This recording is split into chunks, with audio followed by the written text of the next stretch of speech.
Hayden Fontanet, Mr. Rojas, at the sentencing. Good morning. Are you Hayden Yes. Fontanet? And this is 25 DCCR 1759. Mr. Fontanet was previously in court, entered a plea of guilty to the first-degree felony offense of aggravated robbery. It was an unagreed plea. I've received the pre-sentence report. Have you both had an opportunity to review that report? We have, Your Honor. The state has, Judge. Are there any additions or corrections to the report? Not from the defense. Not from the state, Judge. And Mr. Coleman, you said you have a witness or some evidence? Actually, Judge, Mr. Rojas has graciously stipulated to the admission of the surveillance video from the convenience store in question. So Okay. I need to call my custodian record. With the court's permission, first of all, I'm offering states one. No, Judge. Make that states two, because this one was the plea admonishment documentation, please. I'm offering states two. No objection. States two is admitted. Permission to publish, Judge. Yes, sir. Judge, I think that's all I wish to publish unless the court wants to see the entirety of the video. I think that's enough. Any other evidence or witnesses? So just brief argument if I may. Any other evidence or witnesses for Mr. Rojas? No, Your Honor. Just like. Mr. Rojas, you may make argument first. Thank Go you, ahead. Judge. And obviously, after seeing that video, it makes what we're asking for harder to do. What we're here asking for this morning, Judge, is probation. Mr. Fontanet, he is a young offender. I know the court is tired of hearing the same story over and over again, young guys with guns in here. He's got a limited criminal history. I believe this is his first felony. He's never been on any kind of felony supervision or felony probation. Unfortunately, he's just fallen into the same situation that we see so many other youthful offenders fall into. He's got no direction in life. He's very little support at home. Sees no way out of the situation that he's in, so he goes and decides to rob a store and get some money. Did the wrong thing. And if his story in the PSI is to be believable for what I believe is the right reason, he's trying to help his mom out at home, trying to pay some bills, keep the lights on. Certainly, there are better ways to go about doing that. And I hope that the time in jail has taught Mr. Fontanet that.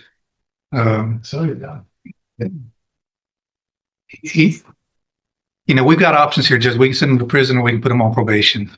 Certainly, he's on the road if this conduct continues, he's on the road with prison. I don't know that the day is the best time to make that exit for him. He's got a long life to live. We can send him to prison. He can be there for a few years and come back out. I don't know that he's going to get the help that he really needs in prison. There are programs available on probation that if he's serious about turning his life around, like he says in the PSI, those programs can help him. And if he does take advantage of those, it in turn would make the community a little bit safer. Because it'd be one less guy go running around with a gun when he does get out of prison, if that were the road that you chose to take. Planning on living at home with his mom. I think he has some younger siblings there. To his benefit, before he was even arrested, he started a GED. I think on the night that this happened, he had just finished a GED class and made a dumb decision to go hang out with these guys that he should not have been hanging out with, and did this robbery. Again, Judge, you've got two options. You can send him to prison or you can try to get him some help on probation, and hopefully he will take advantage of that. And certainly if he doesn't, we're going to know pretty quick, and you'll have another chance to send him to prison probably for a longer time. All right. Thank you. What is the status of the other two?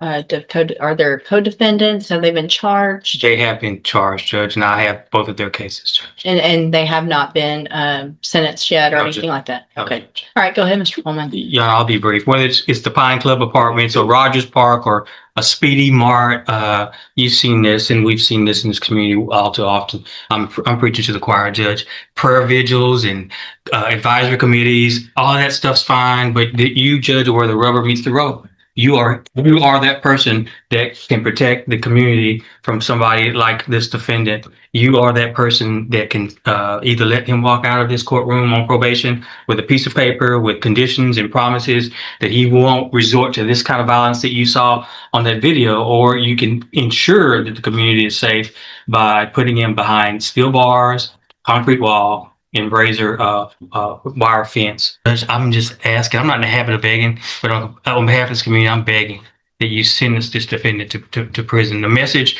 that needs to be sent to this defendant and his circle of friends and anybody who would want to be like this defendant is that if you pick up a gun with the intent to commit violence, you're gonna pick up a 15, 20, 25-year prison sentence, Judge.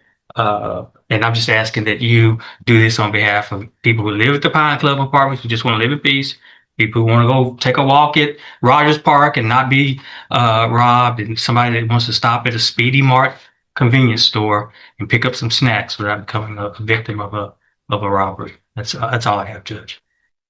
Thank you, Mr. Coleman. So,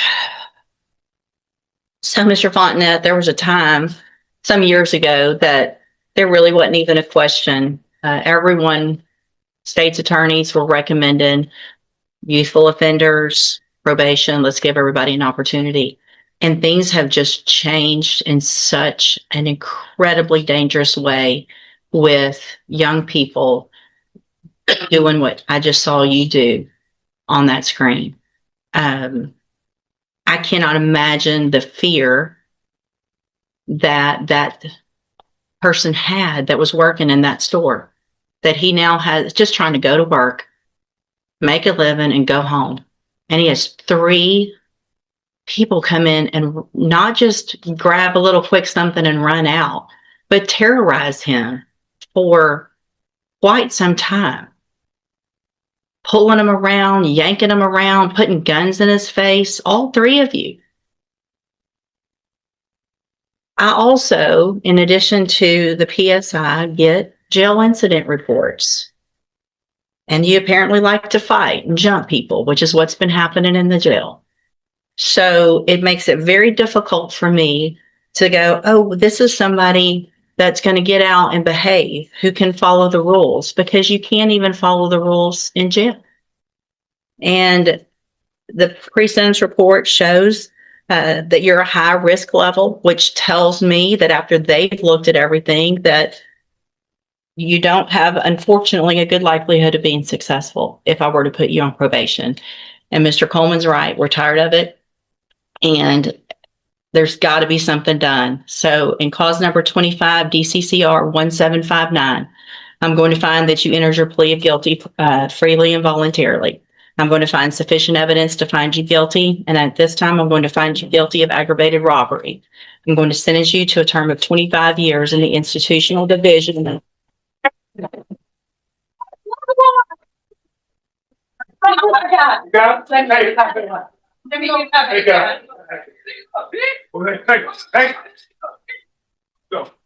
Come on, Mom. Here. I'm going to sentence you to a term of 25 years in the institutional division of the Texas Department of Corrections. You will receive credit on that sentence for any time that you've been in custody that the law gives you the right to receive. I'm handing you the trial court certification. This was not an agreement. You have some rights to appeal. I have also handed you a written admonishment regarding your ineligibility to possess a firearm or ammunition. Because of the judgment entered against you, you're ineligible under Texas law to possess a firearm or ammunition. Possession of a firearm or ammunition could lead to charges against you. You can talk to Mr. Rojas about any questions you have about that. I am making an affirmative finding of a deadly weapon. Mr. Fontenette, I understand that this is harsh, and I know you believe this is harsh, but I think this is necessary. I hope that you go and you make things right. You can get out of prison. You're still going to be young, and you can make your life better. That's going to be up to you, okay? You can go back with the bailiff.